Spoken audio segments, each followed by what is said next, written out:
My name is Nicole Kyauk, and I serve as the Director of Philanthropic Services at the San Francisco Foundation. Before we begin, we wanted to wish those of you that celebrate Rosh Hashanah a very happy New Year, and acknowledge that as we gather together, I'm calling in from the traditional Ohlone territory. It's important for me to recognize the indigenous stewards of this land and feel it's particularly relevant in today's conversation as we think about land, displacement, and resettlement. Today's event is part of our Meeting the Moment series, which responds to urgent events and centers the leadership and voices of local leaders. And you'll get to hear from some amazing Afghan leaders. I'm so glad that we can lift up their voices.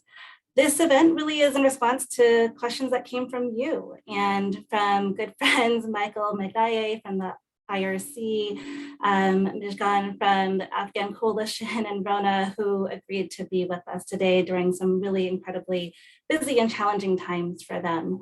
Wanted to share that this is being recorded, and if you wanted to ask questions, you can send any anonymously to the moderator. We'll have time for formal Q&A where you can come off mute and join in the conversation after some brief remarks. And if you have questions throughout, feel free to go ahead and send that over via chat as well. Wanted to just go ahead and get us started and introduce our friends at the International Rescue Committee. Their bios, as you can see, are getting populated in the chat. You'll notice that Lisa and Ahmad are longtime IRC leaders and would like to invite them to briefly introduce themselves. They'll share what's happening right now, the challenges, urgent needs, and how you can help. Lisa and Ahmad, thank you for joining us. Hi, thank you, Nicole, for inviting us today. My name is Lisa Welze. I am the Director of the International Rescue Committee in Sacramento. And should I just go ahead and share a little bit about our organization? That'd be great, thank you. Okay.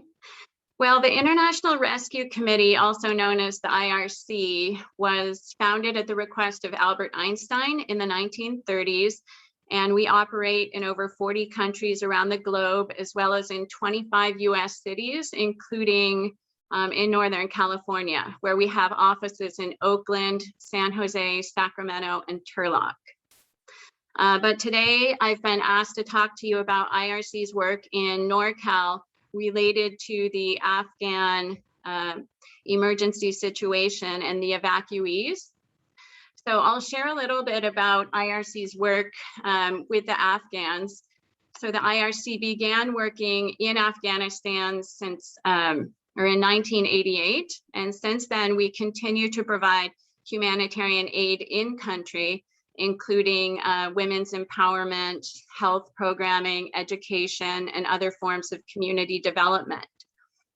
But around August 14th, when the situation deteriorated and the US began evacuating folks out of Afghanistan, that's when the IRC field offices really began to step up to support the incoming evacuees. So I'm not sure if you know this, so I'll share a little bit about who is coming.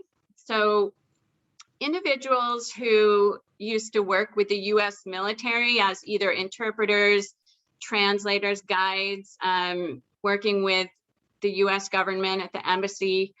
In exchange for their work with the US military, they were granted a special form of visa, and they're called Special Immigrant Visa holders, or SIVs. So the SIVs were granted permanent resettlement in the US, and we've actually been resettling Afghans to Northern California for the past 6 years in large numbers. And in fact, Northern California is the #1 site for Afghan resettlement in the US.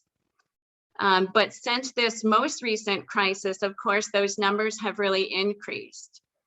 Historically, there's been a large population of Afghans living in the Fremont and Bay Area, but as the cost of living has increased in those areas, folks started moving towards Sacramento. And so currently Sacramento is the largest site for Afghan refugee resettlement. So the SIVs are continuing to come to this region.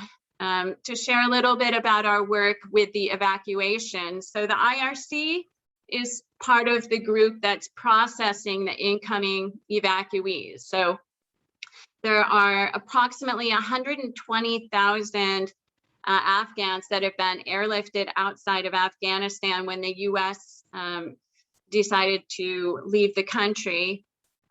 They were placed in military bases throughout the world, and then there's going to be about 50,000 who will be resettled in the US. So those who are brought to the US are processed through 4 different military bases in the US, and then they are sent to their final destinations. Once they get to the US, that's when our work really begins. So far, over the last year in Northern California, we've resettled 1,000 Afghan SIVs, and over the next year, we're actually going to be increasing our number to over 3,000. So we're really scaling up to try and help the folks that are coming out. And then my colleague Ahmad here is actually an SIV himself. I'll let him introduce himself, and he can share more about what things look like on the ground and how we help people from the moment they arrive at the airport. Thank you, Lisa, and thank you, everybody. My name is Ahmad, and I am the Caseworker Supervisor with the IRC Sacramento. I resettled by IRC Sacramento back in 2013 as an SIV recipient. And in 2015, I joined IRC and working still with the IRC. I want to touch base a little bit more on the evacuation, since US started this emergency evacuation back in August, and they ended that one in August 31st. In a short period of time, they were able to evacuate a large number of people. Since it was an emergency evacuation, most of the people were lucky to get into the plane and evacuate to the safe haven, I would call it. But most of the people, like my mom, she wasn't able to get into the plane even. But who are these people? They are actually people who work, as Lisa mentioned, on the behalf of the US government and various positions and various organizations. They are interpreters, embassy staff, NGO, or nonprofit organization based in Afghanistan, or US companies. Most of them actually getting treated by the Taliban. They were under threat when they were serving, and right now the Taliban have the power over the country. They are in immediate danger. There are many examples of those ones we noticed them, and we actually saw a physical example of threats and people who lost their lives in there. I had my friends, so one of the friends I can tell you, who got his visa and his flight was scheduled to move to the United States. But a week before flying out of the United States, he was killed himself. But luckily we were able to move his family, and they are right now living in Sacramento. On the other hand, journalists, human rights activists, their lives are in danger, and they're part of the evacuees. Myself experienced a danger, and back in 2011, there was an attempt to kidnap my 2 sons. Actually, I lost them for 4 hours, but I was so lucky to get them back. And in one of my interviews back with Christian Science, I have it, and I can put it in the chat if you want to read more about what actually happened to me and a few of my clients actually, and what threats we experienced back in there. It's in there, and you can read that one. Basically, when the every SIV recipients and evacuees, when they arrive to their final destination as an IRC, as a resettlement agency, we start processing them. Basically, we get the notification of pre-arrival where we actually prepare everything for them. That includes even culturally appropriate food. We meet them at the airport. We provide them with the temporary housing, and until they get their permanent housing. We're helping them to get their social security. We actually doing helping them to build their individualized plan. We call it service plan. That's something that we focus on based on those plans for the period of their resettlement. We help them to enroll into the ESL classes. We help their kids to enroll into the schools and support them during that time. We help them. We actually provide them with the cultural orientation. During this orientation, we're explaining what are the difference between the two cultures and basically the two societies and what to expect in here. We actually give them public transportation orientation. Basically, when they arrive here, they actually don't understand how to get from point A to point B, which is that's another one of the barriers for the new arrivals to the country. In addition to that one, we help them to get their first medical screening. We schedule them with their PCPs. We provide support and even language support during their appointments if they do not speak the language. Basically, most of the SIV or evacuees, when they arrive, right now I'm focusing on the SIV, they arrive with really a little bit of funds, which is provided by the US government. The total fund that they are receiving is $1,225 per family member, for family of 4 or less, and $1,025 for per family member for family of 5 and over, which is basically in compare.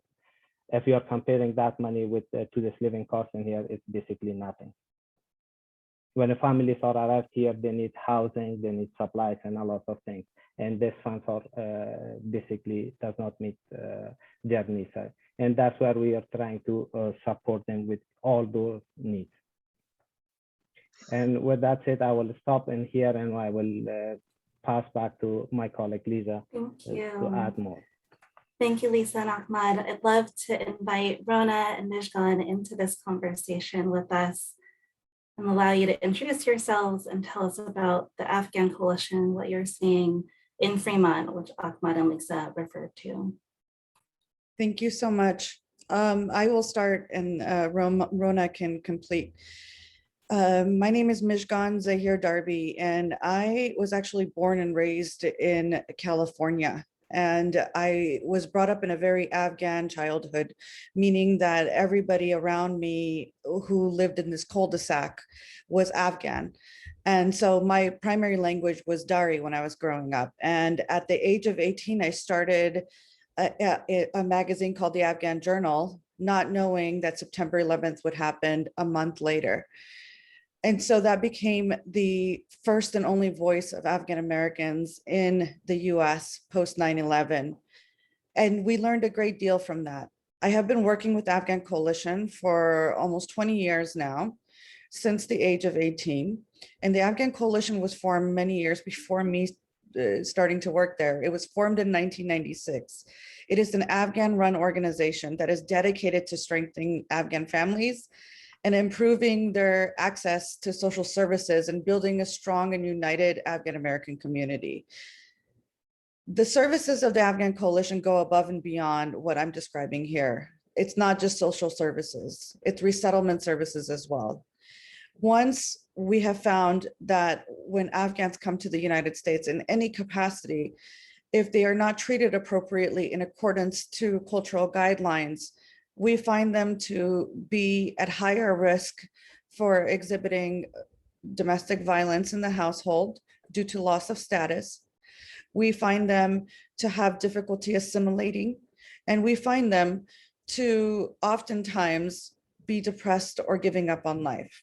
For this reason, the Afghan Coalition has worked with many researchers throughout the years to ensure that we find the best way of resettlement. And most recently, we worked with University of California, Davis to participate in a study so that we could discover what it meant for Afghans to experience what is known as the Ulysses syndrome, the syndrome of navigation within the United States, where people from abroad come here and they experience a sense of loss, a sense of not knowing, and a sense of being unsettled because of the traumas that they have experienced in the past. Most recently, the Afghan Coalition has served many organizations nationally as a cultural partner. So our work started a long time ago. However, the last month, our work has been incredibly intense.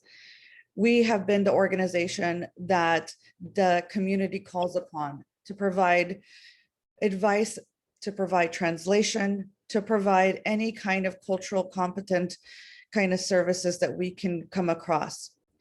In addition to the services that we provide, we also have mental health navigation on site, where we work with a psychologist who is on site at the Afghan Coalition and who provides supervision to our staff to ensure that once the resettlement process has started to make movement, that we're not losing individuals in the process, that we're still there standing beside them, especially the new round of people who are coming to the United States. We're noticing that many of them have left loved ones behind, people who have not been able to get on the same airplane as them. In addition to all of the work that we do on site, resettling here and nationally with our partner organizations, one of the biggest things that we're currently doing is every night on our own time, Rona and I have been up and we have been helping individuals who are unable to get out of Afghanistan to find a way out of Afghanistan. In fact, right before joining this call, there was a gentleman and his family who this gentleman worked for USAID, was very qualified for an SIV, did not make it to the airport on time, and him and his family have been at risk.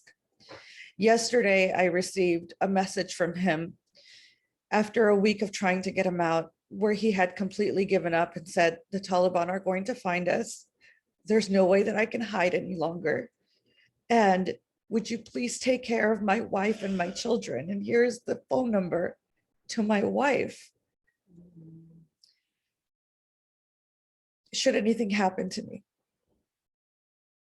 Luckily, this morning, working with one of our donors, we were able to get them funding so that they could get across to Pakistan. And from there, Congresswoman Jackie Spear's office will be helping us to ensure that he gets on an airplane with his family. There are so many stories like this, at least 20 to 30 that come our way every night by way of messenger, text message, any possible direction that you can imagine. In addition to that, individuals who are resettling in places like Sacramento are finding their way down to Fremont. And they're finding their way into a community hub center, the Afghan Coalition itself, to feel a sense of belonging and family, to be around those who have experienced what they have experienced, to start their journey learning English at our sites and seeing how they can engage in our micro enterprise program and business literacy classes. What Afghanistan is experiencing right now is heart-wrenching because of the number of people who are going through this journey in very different ways. And we are helping in every way possible for a very small organization. Rona Popal, who is at the helm of this, I don't believe she has slept in weeks. And I'll leave it there and allow Rona to speak a little.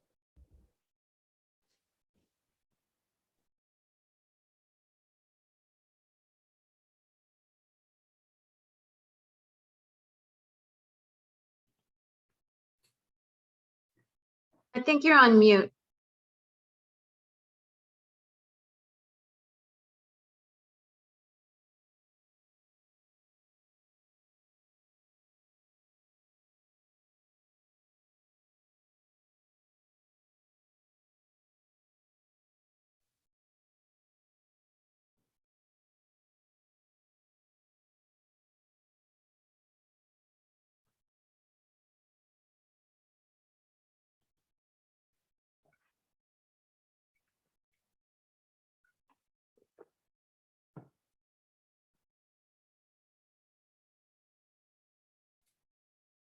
Mizgon, while we're waiting for Rona, and Rona, maybe I'll try to see if you can call in.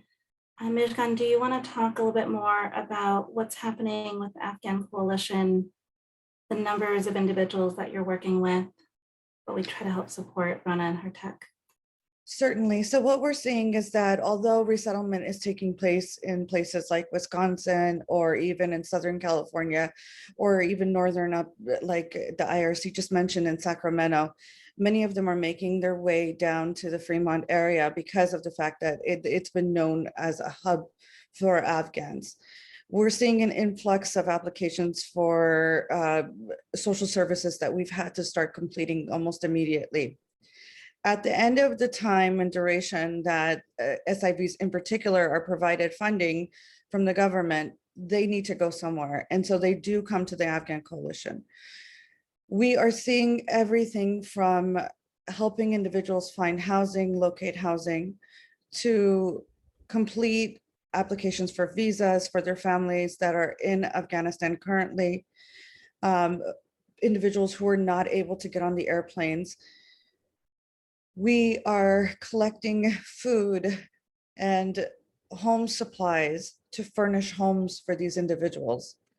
And we have a very small staff. Currently, we have 6 part-time people who are serving over 150 people.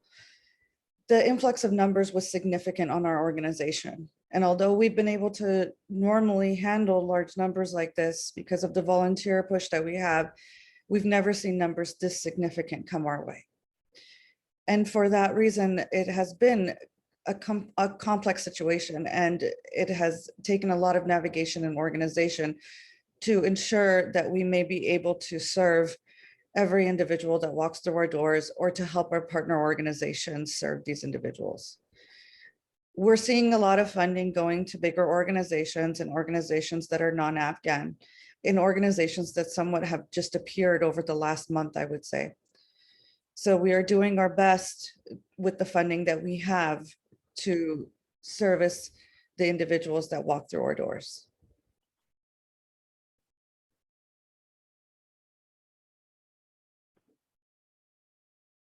Great, thank you. Rona, I'm going to pause for a second to see if you were able to get in via audio. If not, we will invite. Do you hear me now? Yes, great, thank you. Okay, so thank you very much. This is all I could say. What Mizgon told you guys, yeah, we are diligently working to help and support. Right now, we have 4 refugee newcomers in our office, and actually they were really didn't know where to go, how to get, receive the resources that are available to them. So that was for us surprising. How come when they released them from an army base, how come they didn't tell them what to go, where to go? And especially about their vaccination, we are very much, really concerned about it. So anyway, we are really open to any agencies, any other, foundation or agency, if they want to work with us so we can help and support these refugees, they are welcome. Thank you. Great, thank you, Rona. I know that you'll have to drop off for another conversation, but want to keep you on with us, with Lisa and Ahmad, and just to bring in the conversation, some of the more urgent needs. So we heard that you're supporting around translation, assistance, getting folks literally to appointments. Would love to hear from all of you what your most urgent needs are at this time, and what might be different from this crisis from others when you've been thinking about resettlement. So we'll invite Rona to first join in, so I know you have to drop off if you'd like to add, and then invite Lisa and Ahmad to add as well. Rona, any urgent needs that your organization... About the urgent needs of our organizations. Okay, the urgent need, if I tell you the truth, is resources, as we really need to hire 1 or 2, people so they can do outreach, do home visit, and especially, as I said, on mental health issue, we are very much concerned about these, people, the new arrivals, because they are coming from a war-torn country. They are in a very bad shape. So this is what we really want to hire 2 people so they can do home visits, so they can help them hands-on to teach them how to get in the get services, how to go navigate the system, and how they can get help. So these are very important. And also for youth, for their children is another issue. They really need help because their parents are not educated here to understand about their homeworks, about their school, all the rules and regulations. So these are all really need help for the people to help them hands by hands. So thank you. Thank you, Rona. Lisa, would love to invite you into the conversation around urgent needs for the IRC. Sure. Just to share what's a little bit different about this situation is that we are working with so many more clients than we normally do. In a normal year, we have a trickle of clients throughout the months, but this year, like I said, we're between last year and next, we're seeing over 2,000 clients come through our door. We have over 50 Afghan staff members that are working to support these people, but again, there's so many people coming so quickly that it's tough. Each day at our door, our offices are closed due to COVID and we're doing remote support, but each day at our door, we're seeing 10, 20 families. And so we've begun doing operations outside in our courtyard. The services that we really need to ramp up, we offer support groups led by Afghan women to help with folks coming in with trauma. We have youth programs, domestic violence programs, employment, food security. So we have lots of programs that we're providing. But when you get thousands of people coming through our office door so quickly, the biggest need is finding temporary housing for folks. So literally they're getting off the plane and they're coming to us, and it takes a while to find housing for people. So support with temporary housing, putting them in hotels and Airbnbs until we can help them secure permanent housing. We have what's called the Sacramento Immigrant Welcome Center that we operate through the IRC. And the Immigrant Welcome Center helps them apply for legal status. So what's different between the SIVs, they already have a visa when they arrive, but the Afghan evacuees are what's called humanitarian parolees. And so they have to apply for legal status. So we're going to see about 2,000 people that need to apply for asylum. So we're in critical need of immigration legal services support, more support group staff, and then more staff at our welcome center just to provide ongoing case management. Temporary housing, furniture, household supplies. Of course, those things are always needed and very helpful, but similar to our partner organization here, staffing to literally put people on the ground to help process and case manage these folks until they're in permanent housing and jobs. Just to echo what was just said, the Afghan Coalition, as well as the humanitarian parolee paperwork, is pretty extensive. We have an immigration lawyer that's on site 1 day a week, and everything else is handled by volunteers that are basically coming into the office 24 hours. And I'm not over exaggerating this number either. Literally 24 hours, you will see that light on right now.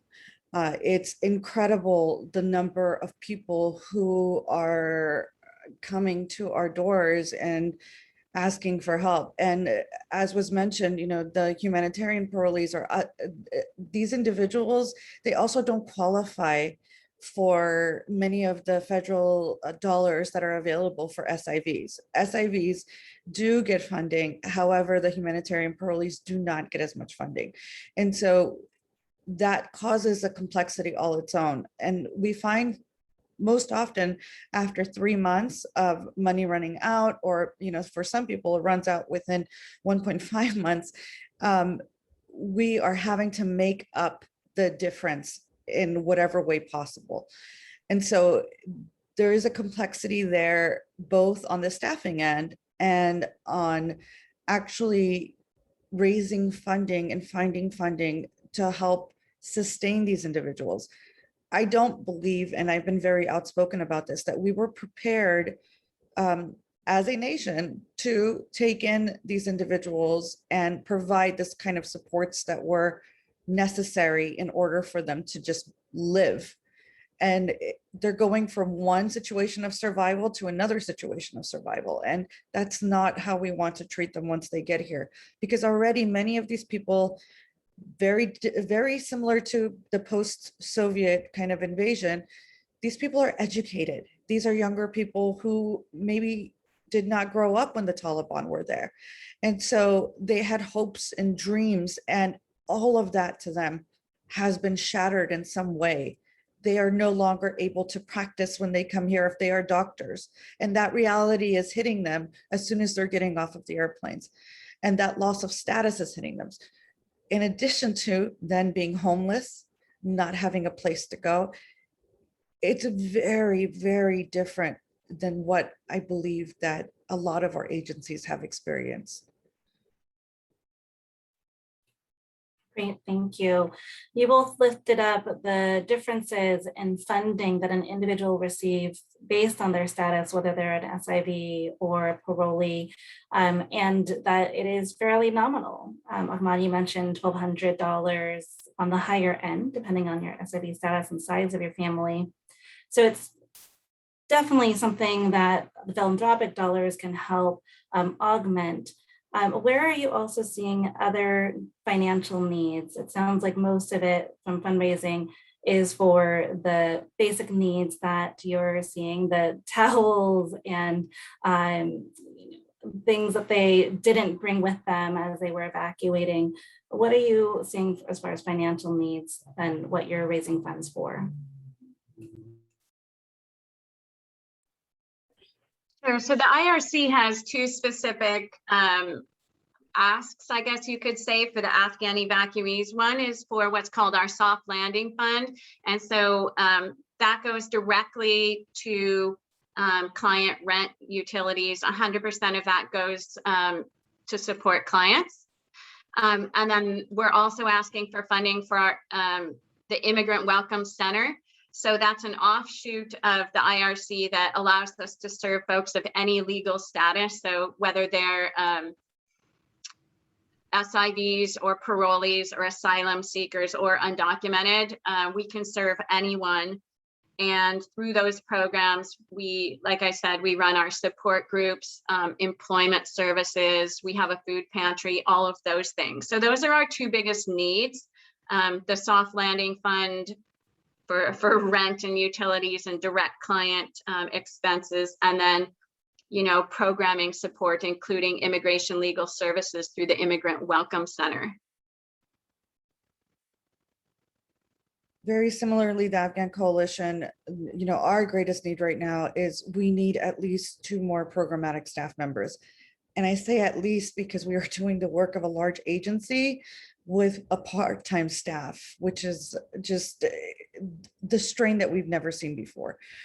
Luckily, we do have volunteers, but even those volunteers take coordination. You know, we want to ensure the privacy of anyone who lands here. And in order to do that, we have to make certain that our volunteers are vetted and that our volunteers you know, sign NDAs and make certain that they're not going around and talking to people about the people who are here and respecting their privacy. So we definitely need at least 2 more staff members. In addition to that, programmatic funding is very key. We're going to see an influx, as we have seen in other populations. Domestic violence is a big issue in the Afghan community as it is, and it will continue to be an issue as essentially there's a loss of status experienced depending on the type of experience that our refugees have here in the US, right, as they're being resettled. So knowing what we have seen in the past, it's safe to assume that we will need funding and dollars for domestic violence prevention and child abuse prevention money. These two areas are very key so that we can provide that prevention education upon settlement rather than dealing with it later. Mental health, the thing about Afghans is that we're a communal people. We love big families and gatherings and things of that nature. And given that we're in a pandemic, it's really difficult to do that. However, there are ways that we can still bring together individuals outdoors, and ensure that we create that community around the new arrivals in some form so that they don't feel isolated and alone. So we do need funding for those programs as well. Thank you. I'd like to invite folks to come off mute if you have a question, or if you would prefer to send a chat to the moderator. Feel free to come off mute or raise your hand.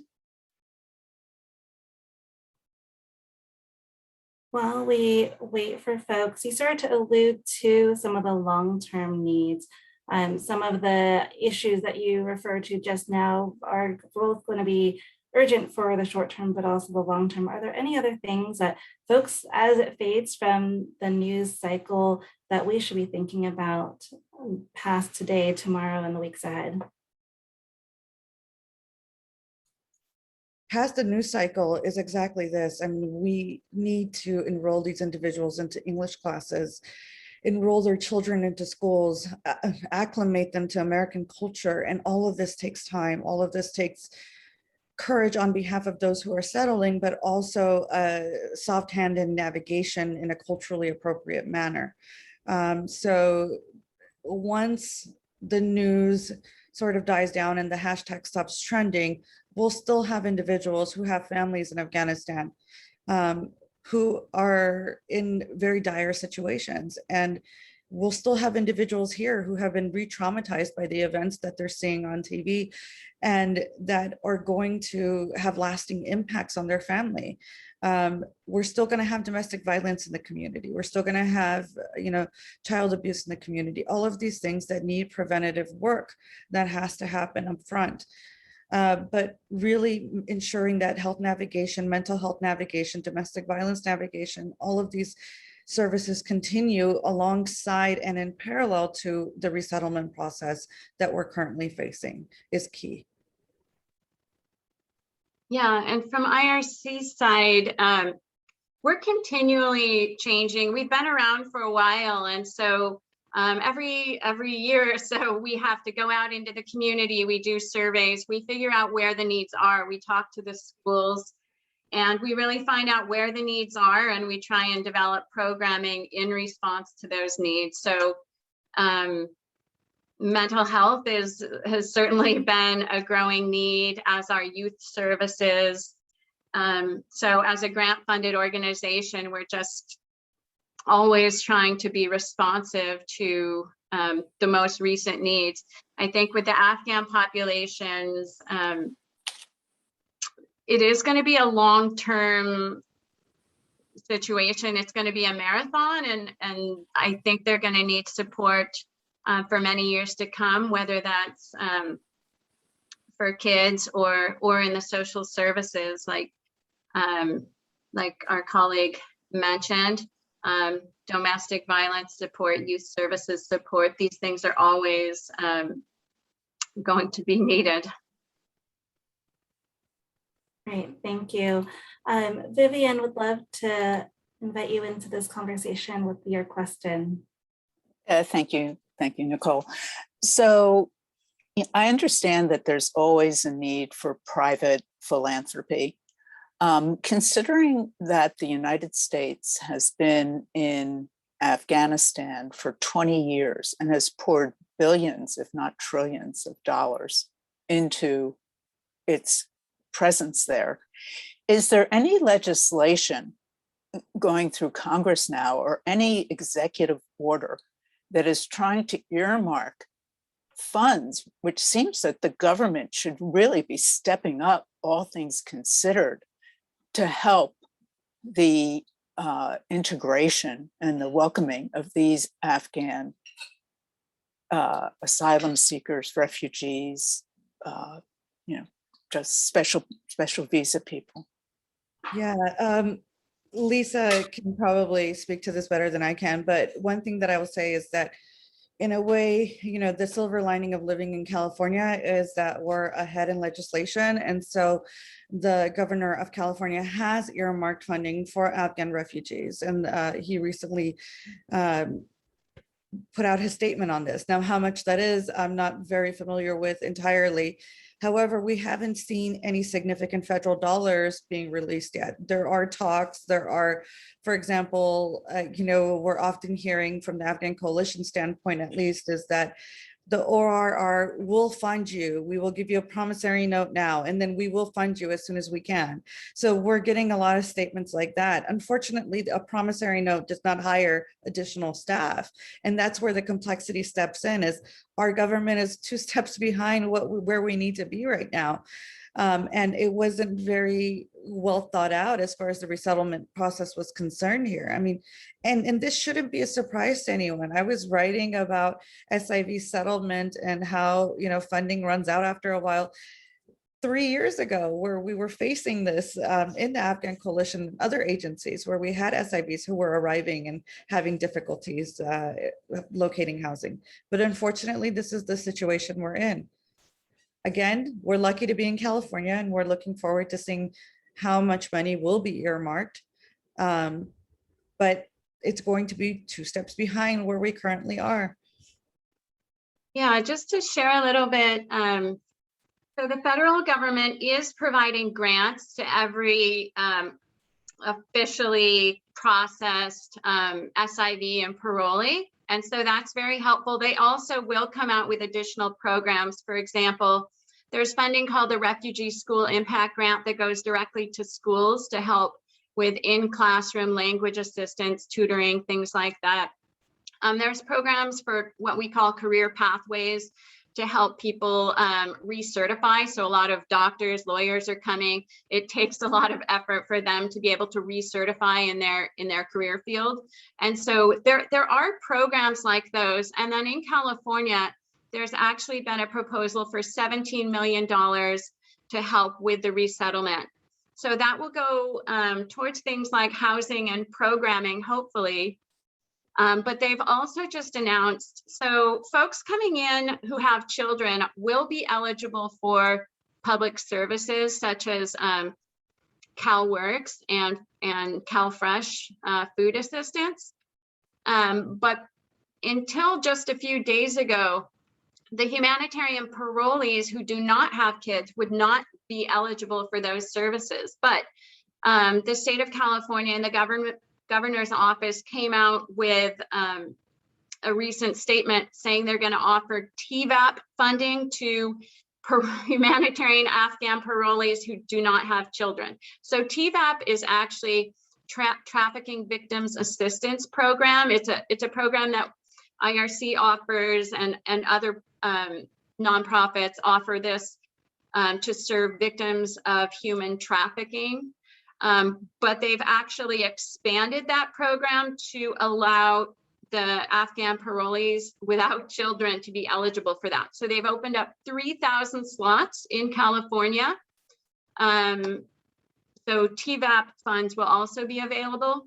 That provides a small grant for housing and initial services, but you're right, there's not a lot beyond that initial set of services. But we are hoping that with your advocacy and with our advocacy, that the government is going to put money towards social services and programs beyond what's already in place, because this is such a huge group that is arriving. Lisa, Mizgon, and Ahmad, can you also talk a little bit about the legal services? Some folks were curious about what services are needed with legal support, and for those that are thinking about how they can give beyond their financial dollars, whether it's adopting a family or other supports, what could folks do? Sure. So in terms of legal services, the SIVs, when they arrive, they have a green card and they need to adjust their status.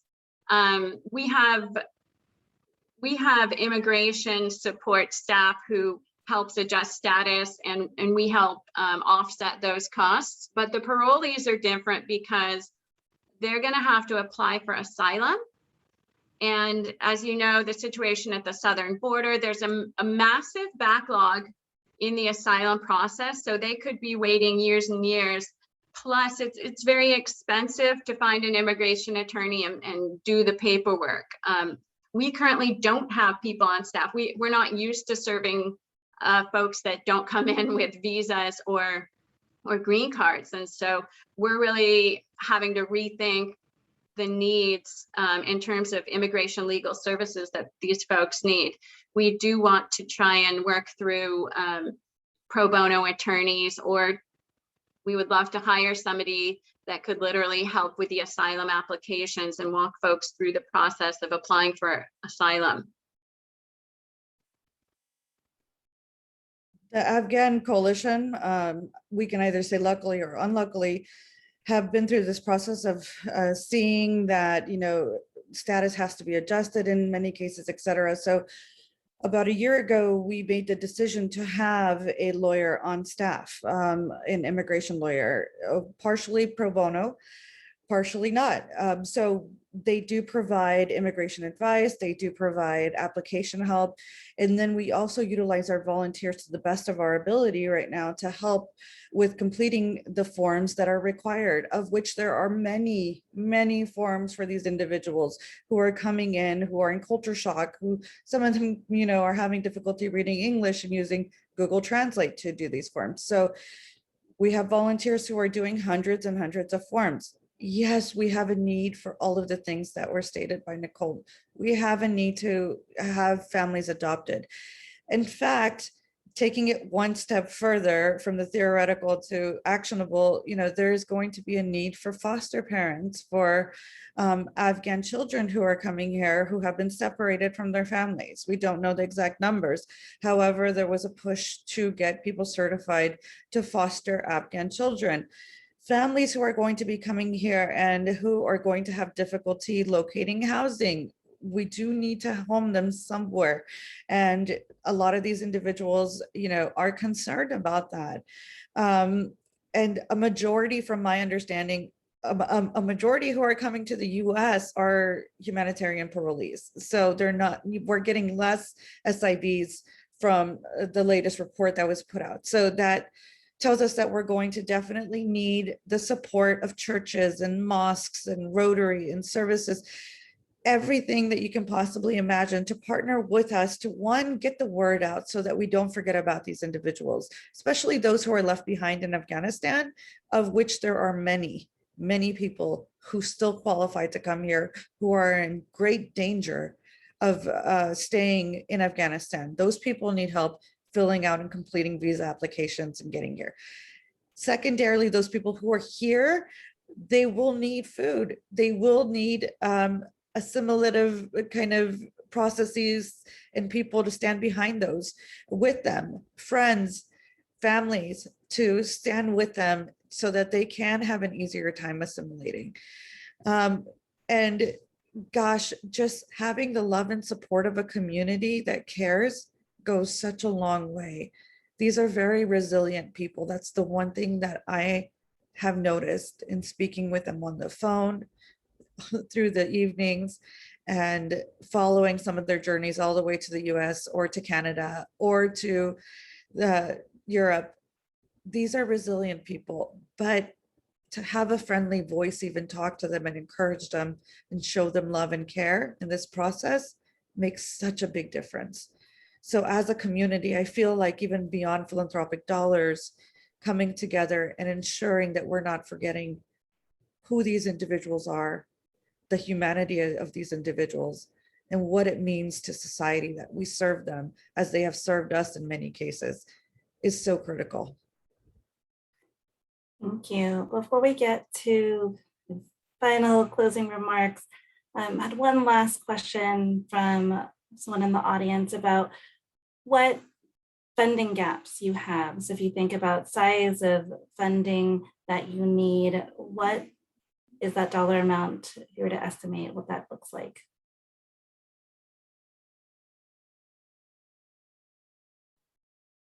for the immediate work that the Afghan Coalition needs to do, we need at least another $150,000 right now. And that's not asking for much in the bigger scope of kind of the work that we are completing and doing. Thank you. For IRC, we set a funding goal of 300,000 for the soft landing fund. That's the funding that goes directly to support rent and utilities for incoming Afghans. I think we're about halfway there, but it's very expensive to house people in temporary housing, so it's going quickly. In terms of the Immigrant Welcome Center, we have a very low operating cost. You can check out our website, rescue.org, to learn a little bit more about the IRC and where we put our funds. But the Immigrant Welcome Center is almost 100% volunteer run. We have one case manager and myself supervising it. But we work through volunteers to provide a lot of our programming. So it costs about $75,000 a year, literally, to run our Immigrant Welcome Center.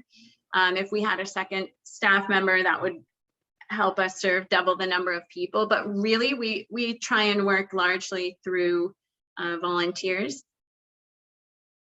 Great, thank you. Would love to invite each of you to share closing thoughts in a minute. What's inspiring you and where there's glimmers of hope as you're thinking about this conversation that we've had today.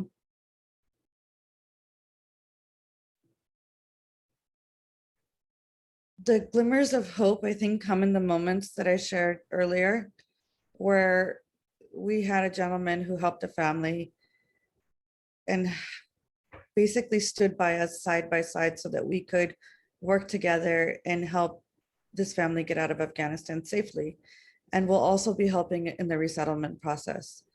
The glimmers of hope are in all of you being here today and showing interest in this topic and showing that these Afghans are resilient human beings and they are not to be neglected and forgotten. So the fact that you are present allows us to be hopeful.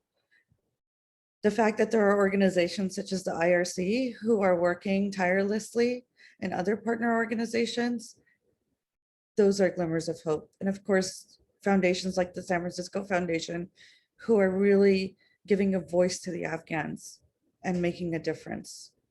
That's a glimmer of hope. Thank you.